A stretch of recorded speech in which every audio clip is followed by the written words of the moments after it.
Okay, so this is a more difficult example, but it's the same general process. So we're going to plug into our formula. Limit as h approaches 0 of f of x plus h. So it's going to be x plus h minus 4 all underneath the square root. Minus f of x all over h.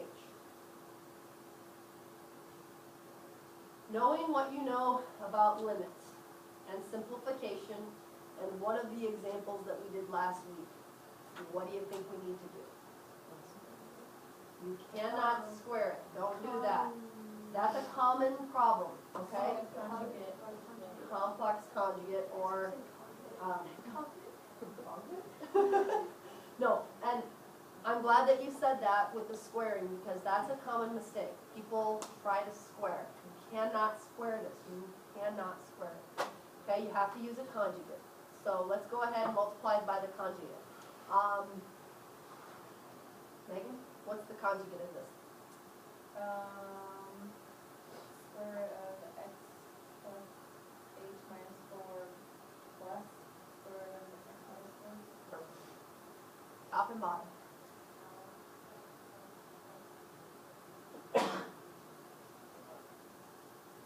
Now the good news is you do not have to multiply out the bottom. The bad news is you do have to multiply out the top.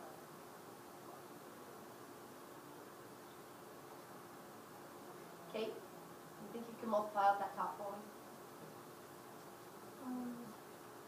X plus h minus 4 minus x minus 4. Yep. Minus x minus 4. Is that it? Oh.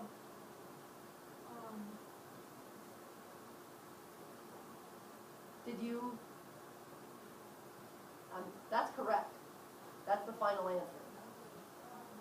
But I'm just wondering if you picked up what happened to the middle two things. Anybody tell us? Or Kate, go ahead.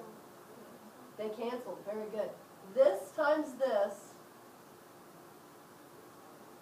is the same but opposite sign from those two multipliers. So if you want to skip writing it, you can. If you want to write it, you can. But it does cancel. Any questions over that?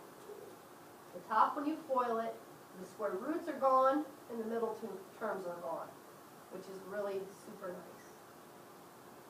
The bottom, we have h times the quantity, square root of x plus h minus 4, plus square root of x minus 4. And remember what I said about the f of x always canceling. So, Bree, can you tell me what cancels? The first x, And the 4s. and then the 4s. Good. Because remember, you're subtracting that second term, and that's another common mistake. People subtract the x, but don't subtract the negative 4. Okay, the whole second term subtracts. So now we're left with h over h times square root x plus h minus 4 plus square root of x minus 4. With that limit in front, limit of h approaches 0. Now what? Yay, thank goodness. 0 divided by 0 is now gone. So my limit is 1, not 0. H divided by h is 1. Square root of x plus h minus 4 plus x minus 4.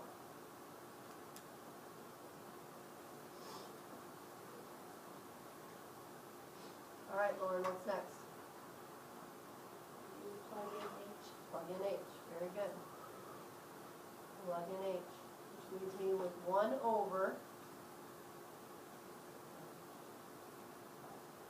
X plus 0 minus 4 plus h minus 4.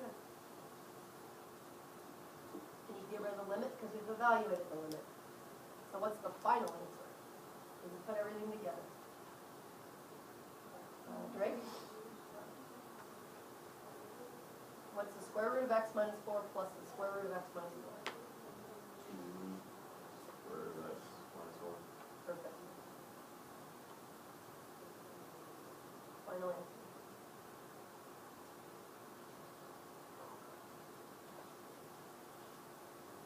Question.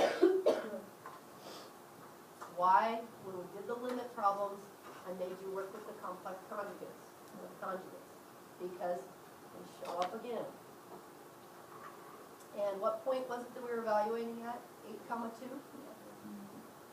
Okay, Conrad, evaluate at point 8, 2.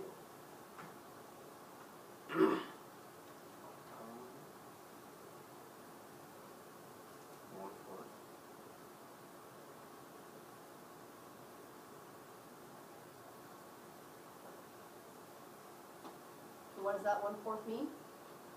Haley, do you know what that 1/4 means? The slope?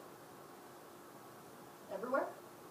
Keep in mind, we're looking at what, x minus 4, so that's a right shift of a square root, just half of a softball. So is that the slope everywhere? No, it's the slope.